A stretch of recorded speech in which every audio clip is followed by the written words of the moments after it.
राधा रमण हरे बोल। जोर से बोलिए माताओं, भगवान श्री हरि का नाम है। बोलिए जय जय राधा रमण हरे बोल, जय जय राधा रमण हरे बोल। भगवान नाम स्मरण करने मात्र से सभी दुख पाप पूरे हो जाते हैं। बोलिए श्री वृंदावन बिहारी लाल की। अब देखिए, जो दोनों पुत्र हैं ना वो बड़े हो गए, लेकिन दोनों पुत्रों में एक पुत्र जो है ना वो कुख्यात हुआ और जो दूसरा पुत्र था वो कुख्यात हुआ। जो एक पुत्र था वो कुख्यात हुआ और एक कुख्यात हुआ। अब समझते हैं कैसे हुआ। दोनों ने नाम कमाए हैं, दोनों पुत्रों ने नाम कमाए हैं, बराबर नाम कमाए हैं। एक विख्यात हुआ है और एक पुत्र कुख्यात हुआ है। आइए देखते हैं क्या हुआ है। जो गाय का पुत्र है ना, गौ का पुत्र, दोनों का जब नामकरण हुआ था तो जो गाय का पुत्र था, जो पंडित जी थे ना, वो गौ के कारण पुत्र जो होते थे उसका नाम गोकर्ण रखा दिए। बोले गोकर्ण जी महाराज। अब देखिए, गोकर्ण जी नाम रखा दिए। और जो धुंधले का पुत्र था, यानी इससे कहने का जो साले का पुत्र था ना, जब उसके नामकरण करने की जब बारी आई ना,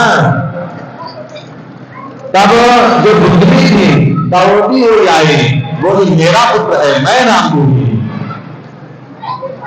बोली मेरा पुत्र है मैं नाम रखूंगी। आप नहीं रखेंगे, आपने एक बच्चे के नाम रखा, अब एक बच्चे का नाम मैं रखूंगी। तो भाई शासन उसी का चलता था घर में। तो पंडित जी सीधे थे, बोले हाँ भाई तुम ही रख लो। तो बोले मेरा नाम धुंधली, मेरे बच्चे का नाम धुंधलारी। अपने ही जैसा अपने पुत्र का नाम बना दिया। जैसे अपने आचरण है ना वैसे अपने पुत्र को दे दिया। अब क्या है, जो गाय का पुत्र था ना वो बड़ा विद्वान, 18 पुराणों का ज्ञाता, वेद उपनिषद का विद्वान महापुरुष हुआ, क्योंकि उसको पूर्व से ही आशीर्वाद था ना कि वो ज्ञानी पैदा होगा। ऋषि मुनि ने पहले से ही आशीर्वाद दिए हुए थे उसे। और जो दूसरा पुत्र था ना, दुर्गारी जो दुष्टकारी था, महाखल था। जो साले का पुत्र था ना दुष्टकारी, वो बहुत खल था, धूर्त था, पापी था, महापापी था।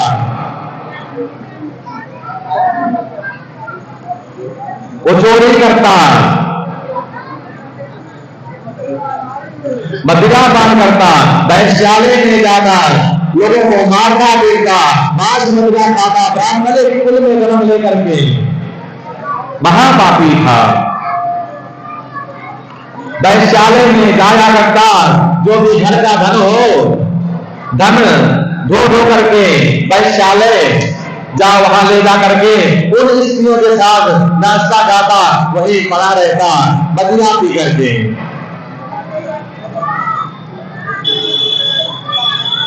ऐसा ही करता रहा माताओं धीरे धीरे। कुछ दिनों बाद जो घर का घर है ना वो समाप्त होने में आ गया। और जो माता थी ना उसकी, वो इन सब चीजों से परेशान हुई। और जो पिता आत्मदेव थे, जो पुत्र की कामना कर रहे थे कि मेरे पुत्र हो पुत्र हो पुत्र हो, आज वो उस पुत्र से दुखी होकर के आज वो फिर से मरने के लिए जा रहे हैं। आज वो पहले वे पुत्र होने के लिए मन जा रहे थे, आज पुत्र है इसलिए मन जा रहे हैं। उन्होंने सोचा कि जो महात्मा थे ना, वो जो ऋषि थे ना, वो सत्य कहे थे, उनकी बात मिथ्या नहीं है कि पुत्र कष्ट देगा, आपको पुत्र का सुख नहीं। पुत्र मिला भी तो कैसा मिला, पुत्र काफी मिला, कुल नाश कर दिया, नाम खराब कर दिया। अब जैसे कोई पंडित जी हो गए, गांव में प्रतिष्ठित है, कोई भी हो, कोई व्यक्ति है अगर गांव प्रतिष्ठित है और उसका जो लड़का है, जो पुत्र है, मांस मदिरा का सेवन करे, वैश्यालय जाए, चोरी करे, तो क्या समाज में उनकी इज्जत रहेगी? नहीं रहेगी ना। तो इससे परेशान हो करके आत्मदेव आज पुत्र है इसलिए मरने चले हैं। जब मरने जा रहे हैं, रोते जा रहे हैं, बिगड़ते जा रहे हैं कि भगवान ने मुझे पुत्र कैसा दिया। कहते हैं मैंने मानुष जन्म तुमको दिया, तूने गाने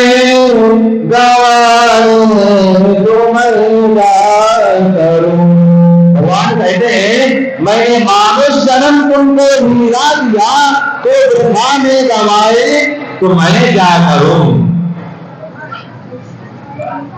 तो धुंधकारी ने अपना जो जीवन है बर्बाद कर लिया। अब इसके बाद धुंधकारी जो है ना, वो ऐसे लोट काम मचाता रहा। इधर आत्मदेव जो पंडित जी थे वो मरने के लिए जा रहे हैं। रास्ते में जो उनके पुत्र है ना, वो संध्या वंदन कर रहे थे गंगा के किनारे। जो गाय के जो पुत्र थे ना, गाय के जो गोवन थे, महान विद्वान पंडित थे, वो ज्योतिषाचार्य थे, ब्रह्मज्ञानी हो गए थे वो, क्योंकि उनको पूर्व काल से आशीर्वाद की प्राप्ति हुई थी। उन्होंने देखा कि हमारे जो पिताजी है ना, भाई चाहे गाय का पुत्र हो, चाहे स्वयं का पुत्र हो, घर जगह पुत्र हुआ तो पुत्र है, वो पिता है, वो पुत्र है, गाय तो उनकी है ना। इसलिए तो उन्होंने सोचा आज मेरे भाई के कारण मेरे पिताजी आज रोते हुए जा रहे हैं। उनको बहुत कष्ट था हृदय में कि हमारे पिताजी रोते हुए जा रहे हैं। तो जो गोकर्ण जी थे ना, जो गाय के पुत्र थे, वो जाकर के कहा उनसे, आत्मदेव पंडित जी से, अपने यानी पिताजी से कहा कि हे पिताजी कहाँ जा रहे हैं, क्यों रो रहे हैं?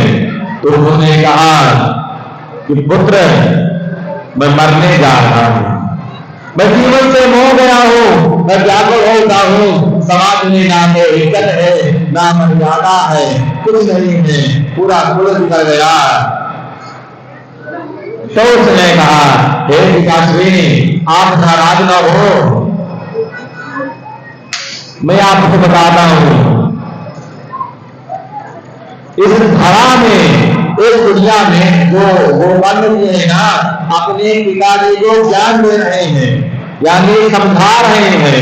जैसे हमारे माता पिता दूर जाते हैं ना, तो पुत्र समझाते हैं, पुत्र समझाती है कि पिताजी ऐसा है, ऐसा नहीं है, ऐसा करेंगे तो ऐसा हो जाएगा।